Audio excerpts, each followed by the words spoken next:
اعوذ باللہ من الشیطان الرجیم بسم اللہ الرحمن الرحیم السلام علیکم ورحمۃ اللہ وبرکاتہ۔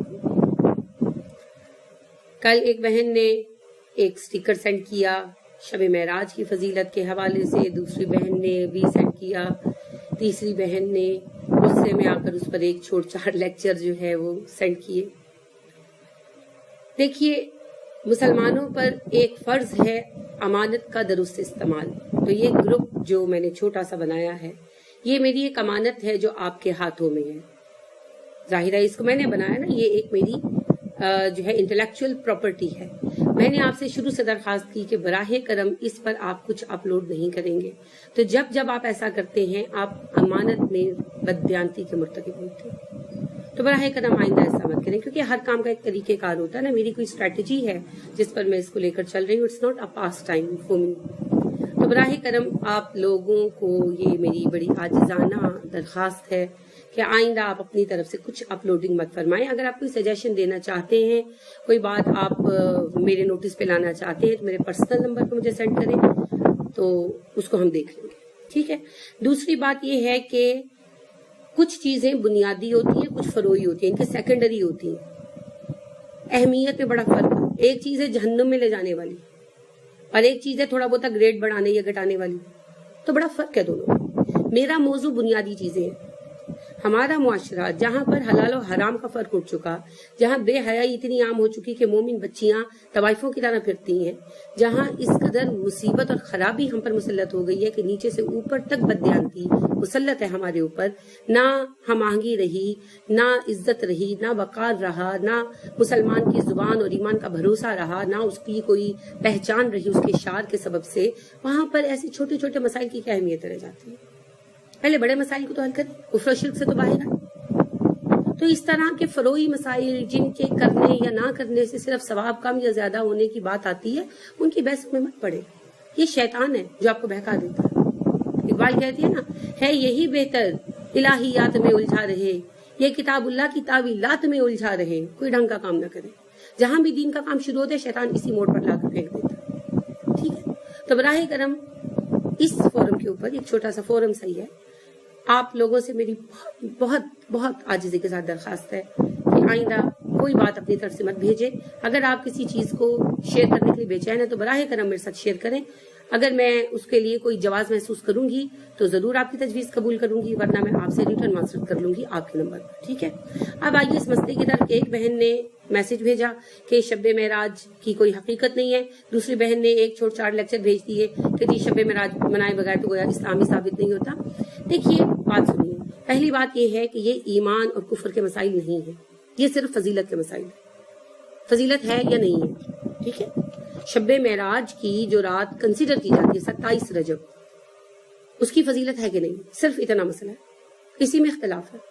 پہلی بات کی جان لیجئے کہ رسول اللہ صلی اللہ علیہ وسلم معراج پر گئے، اس میں کسی کو اختلاف نہیں۔ آپ صلی اللہ علیہ وسلم کا معراج پر جانا معجزہ تھا، آپ کا اعزاز تھا، ہمارے لیے بھی باعث اعزاز ہے۔ ہمارے نبی صلی اللہ علیہ وسلم معراج کا اعزاز دیے گئے، اس میں کسی کو اختلاف نہیں۔ معراج پر جنت جہنم دکھایا گیا وغیرہ، کسی کو اختلاف نہیں، ٹھیک ہے۔ اختلاف کس بات پر ہے؟ دو باتوں پر۔ پہلی بات یہ کہ کیا 27 رجب ہی وہ شب ہے جس میں معراج کرائی گئی، اور دوسری بات یہ ہے کہ کیا 27 رجب کی اس رات کو اگر رات تسلیم کر لیا جائے معراج کی، تو اس میں کچھ خاص عبادات ہیں۔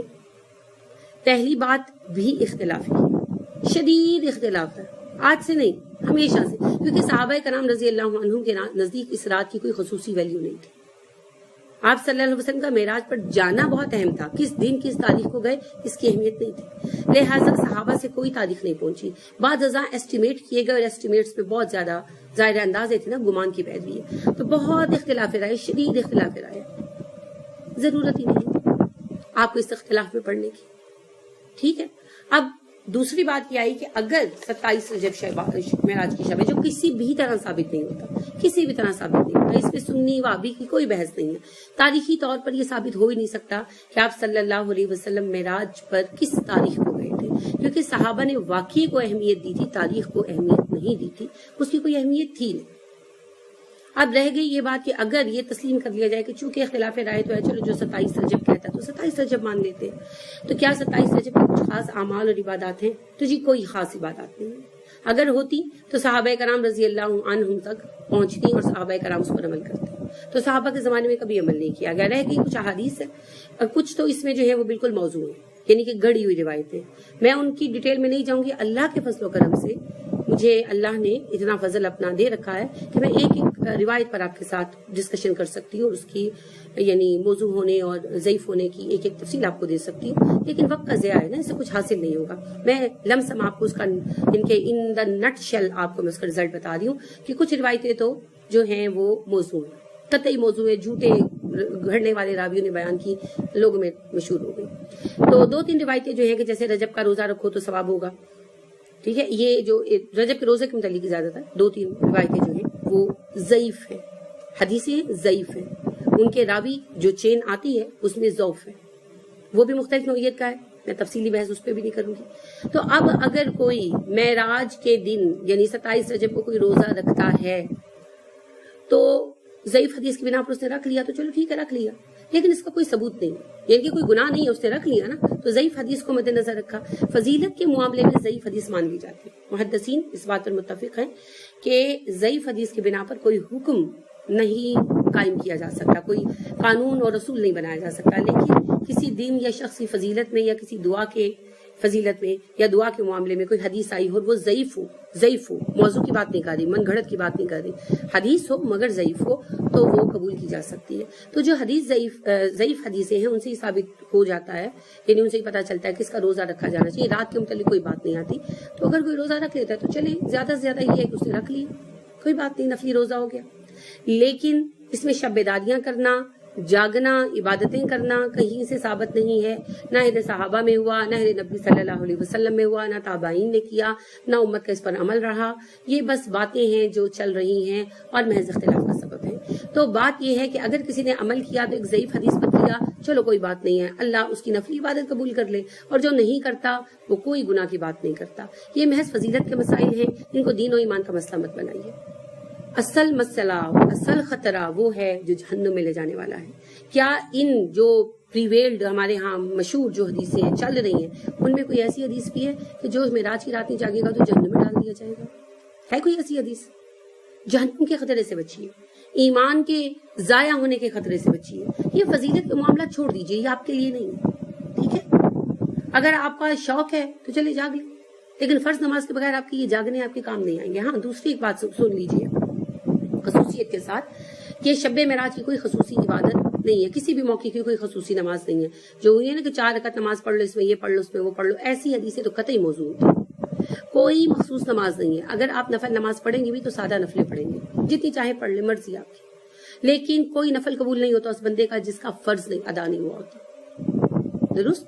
اور دوسری بات یہ ہے کہ چند ضعیف حدیثیں جو آتی ہیں وہ یہ بتاتی ہیں کہ 27 رجب کو کوئی روزہ رکھ لے، اگر آپ کا دل چاہتا ہے تو رکھ لے، کوئی حرج نہیں ہے، ضعیف حدیث ہے، لیکن نہ یہ صحابہ سے ثابت ہے، نہ یہ تابعین سے ثابت ہے، نہ رسول اللہ صلی اللہ علیہ وسلم نے اس کا کبھی اہتمام کیا۔ شب قدر کا جو اہتمام کیا سب کو پتہ ہے نا، تو شب معراج کا اہتمام کا کیوں پتہ نہیں؟ اس لیے کہ کبھی ہوا ہی نہیں۔ تو لہٰذا ایک نئی چیز پر عمل کرنے سے بچیں، بدعتوں سے بچیں۔ باقی آپ کا دل چاہے تو یہ بات مان لیجیے، چاہے تو ضعیف حدیث پر عمل کر لیجیے، آپ مرضی کے مالک ہے۔ یہ محض فضیلت کے معاملات ہیں، محض فضیلت کے معاملات۔ اور میرا موضوع بنیادی چیزیں، وہ چیزیں جن کا اقرار یا انکار اور ارتکاب یا عدم ارتکاب جنت یا جہنم کا سبب بنتا ہے۔ تو براہ کرم ایک لائن ہے، ایک ٹریل ہے جس کے اوپر ہم کام کر رہے ہیں، آپ سے درخواست ہے اس کو بریک کرنے کی کوشش نہ کریں۔ اس طرح کی بحثوں کے لیے بے شمار فورم پڑے ہیں، ہر جگہ آپ کو مل جائیں گے۔ اللہ رب کریم آپ کو اپنے دل میں گنجائش پیدا کرنے کی توفیق عطا کرے۔ اور میں پھر آپ سے درخواست کر رہی ہوں کہ یہ امانت میں نے آپ کے ہاتھوں میں دی ہے، اپنا ایک گروپ، آپ اس میں خیانت مت کیا کریں، اس پر کچھ اپلوڈنگ مت کیا کریں، آپ کی عنایت ہوگی۔ آپ صرف مجھے سوال بھیج سکتے ہیں، اس کے سوا اگر کچھ بات کہنا چاہیں تو میرے پرسنل کے اوپر بھیجیں، اگر میں مناسب سمجھوں گی تو استعمال کروں گی، کیونکہ ایک گروپ میں نے بنایا ہے نا، تو اس کی ایڈمنسٹریشن کس طرح کی ہوگی یہ میرا حق ہے، اور اس گروپ کی حد تک میں آپ کی ایک طرح امیر ہو جاتی ہوں نا، تو امیر کی اطاعت فرض ہے۔ تو اس سے تجاوز نہ کریں. بہت مہربانی, بہت شکریہ. اللہ آپ کو دنیا و آخرت کی نعمتیں عطا کرے اور آپ کو حق کے امانت ادا کرنے کی توفیق دے اور آپ کو فرائض اور فضیلت کے معاملات کا فرق بتائے اور آپ کے دل میں کچھ شادگی پیدا کر دے. آپ انہی معاملات کی وجہ سے ٹکڑے ٹکڑے ہو گئے. ایک مسجد میں نماز ادا نہیں کرتے ایک محلے کے لوگ, ایک گھر میں درس پڑھنے جاتے ایک محلے کے لوگ, ایک عالم سے فتویٰ لینا پسند نہیں کرتے ایک علاقے کے لوگ. اللہ آپ پر عنایت کرے, ان چھوٹے چھوٹے مسئلوں سے باہر آ جائیے. ٹھیک ہے, یہ صرف فضیلت کے معاملات ہیں جن سے نہ اسلام میں فرق آتا ہے نہ ایمان میں فرق آتا ہے. اور حقیقت یہی ہے کہ شب معراج کا کوئی ثبوت کہیں سے نہیں ملتا.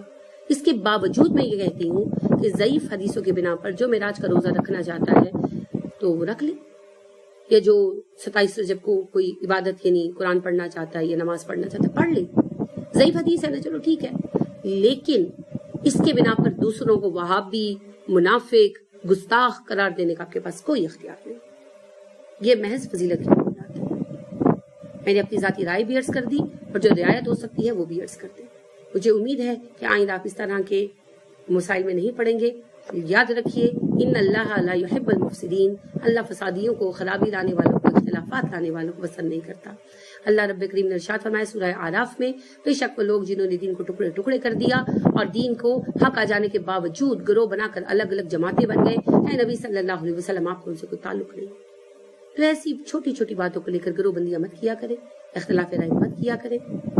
آپ کو اگر شوق ہے تو آپ عمل کر لیں. حقیقت یہی ہے کہ اس پر نہ کبھی رسول اللہ صلی اللہ علیہ وسلم نے عمل کیا, نہ کبھی صحابہ نے عمل کیا, نہ کبھی تابعین نے عمل کیا.